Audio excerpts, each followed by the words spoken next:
समझौते होते किस तरह से हैं। समझौते दो प्रकार से हमने आज तक देखे हैं। अगर एक पक्ष को चोट लगी और दूसरे पक्ष को भी चोट लगी है, दोनों को बराबर चोट लगी है, तो दोनों पक्ष बैठकर ये कहकर समझौते कर सकते हैं कि भाई चलो दोनों को चोट लगी है, मुकुल भाई से मेरी बात हुई है। तो दोनों पक्ष वहां पर प्रशासन के सामने गए हैं, उनकी तरफ से उनके पास रिपोर्ट नहीं गई है।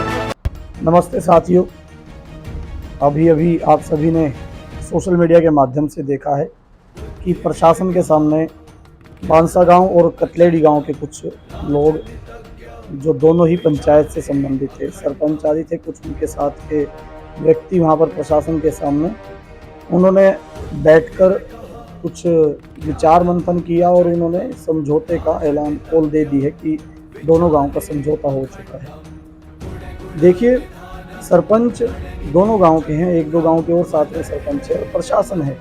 उन सब का काम होता है कि लॉ एंड ऑर्डर जो होता है वो मेंटेन रहे, मतलब दंगे ना भड़के, मतलब इस तरह के उन्माद ना हो सकता है कि सभी, और जो सरपंच होते हैं वो प्रशासनिक अधिकारी ही होते हैं, वो भी सरकार के साथ और प्रशासन के साथ ही होते हैं, मतलब वो सरकार के ही नुमाइंदे होते हैं। हाँ, वो जनता की सेवा के लिए ही चुने जाते हैं। गांव में चुनती जनता है, जैसे एमएलए को और एमपी को चुनती है। तो विशेष तौर पर इस तरह से नाराजगी उनके प्रति करने का कोई लाभ नहीं है।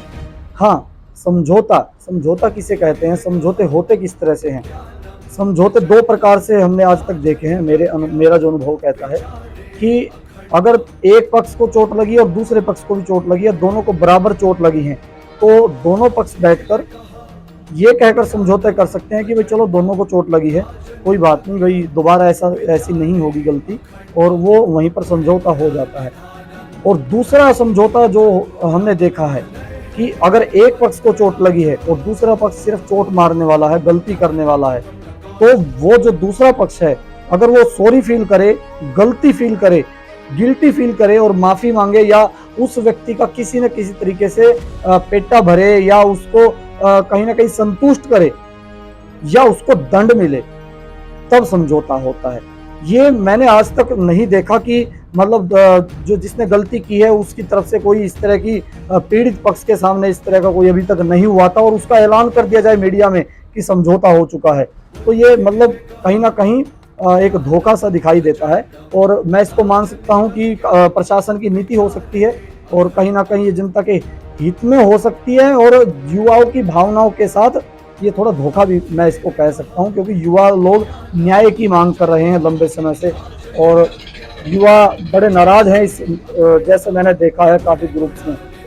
अभी मेरा युवाओं से निवेदन है कि जो मुकुल भाई है, मुकुल भाई से मेरी बात हुई है, उसका स्पष्ट कहना है कि जो ये पक्ष हैं, जो दोनों पक्ष वहां पर प्रशासन के सामने गए हैं, उनकी तरफ से उनके पास कोई कॉल नहीं गई है जिससे वह संतुष्ट हो सके, या उनको वो कह सके कि मैं भी इस जो ये इनकी प्रक्रिया चली है मैं उसमें शामिल हूँ।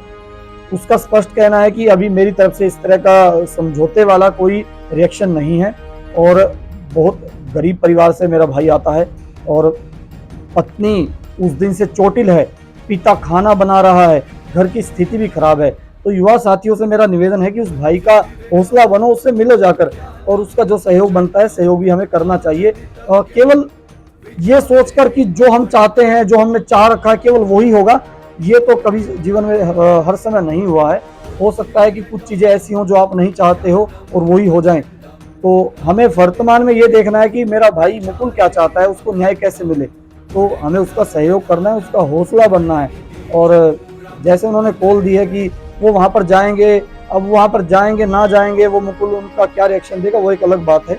हमें फिलहाल धैर्य के साथ अपने भाई का सहयोग करना है, उसका हौसला बनना है। कोई बात नहीं, इस तरह का ये चलता रहता है, इतनी जल्दी हार हमें नहीं माननी चाहिए।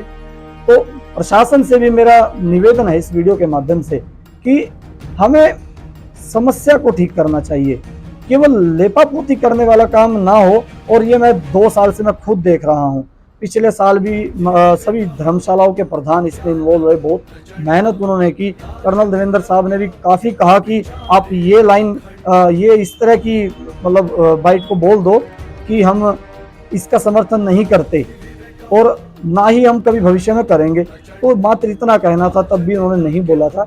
तो मतलब ये कहीं ना कहीं लेपापोती हर साल हो जाती है, और इस साल भी ये दिखाई दे रहा है कि प्रशासन केवल इसको लेपापोती करने में लगा पड़ा है। हम चाहते हैं कि वास्तव में कोई हल निकले, प्रशासन निकाले, सरकार निकाले, और वरना जनता मिलकर एक महापंचायत जैसे हुई थी कोई हल निकले, कमेटियां बने। ये तो कोई तरीका नहीं है कि युवाओं की भावनाओं के साथ खिलवाड़ हो, बार बार इस तरह की चीजें हों। और जैसे अभी भी सुनने में आ रहा है कि शेखपुरा में फिर से इस तरह के बैनर लगाए गए हैं जिससे युवाओं को आपत्ति हुई है, और वो गांव भी बिल्कुल नजदीक का गांव है।